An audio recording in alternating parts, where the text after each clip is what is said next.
चित्र बघितला तर दुसरीकडे विरोधक देखील आक्रमक झालेले होते। विरोधकांनी महाविकास आघाडीच्या सगळ्या नेत्यांनी एकत्र येऊन आज एक पत्रकार परिषद देखील घेतली आणि नेमकं काय म्हटलंय सरकारच्या सगळ्या धोरणांवरती जाणून घेऊया। सरकारी तिजोरीतून पैसे वाटता आले पाहिजेत। सरकारी तिजोरीतून लोकांना पैसे वाटून त्यांची मतं घेता आली पाहिजेत आणि ते करायचं असेल तर पुरवणी मागण्या मान्य केल्याशिवाय ते पैसे आपल्याला उधळता येणार नाहीत, लोकांना वाटता येणार नाहीत।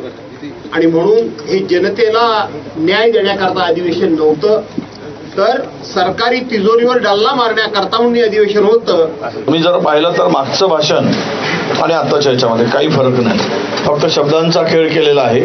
आणि हे 7 दिवसाचं अधिवेशन म्हणजे वांजोरटं अधिवेशन याचा उल्लेख करावा लागेल। वांजोरटं, ज्याला काही निष्पत्ती नाही, काही निष्पत्ती नाही आणि नाही कुठला ठोस निर्णय, ह्या अधिवेशनाची फलश्रुती आता आम्हाला दिसते आहे। 7 दिवसाचं अधिवेशन फक्त पुरवणी मागण्या सभागृह पुढे मांडून मंजूर करून घेणे हाच एकमेव हेतू होता।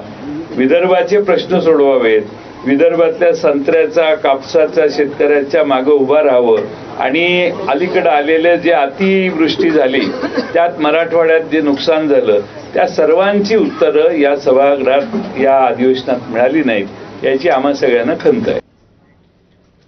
पुढची बातमी बघूया। तर राज्यामधली लहान मुलं बेपत्ता होण्याची आकडेवारी सध्या वाढताना दिसतेय, संख्या वाढतेय। हाच मुद्दा धरून काल राज ठाकरे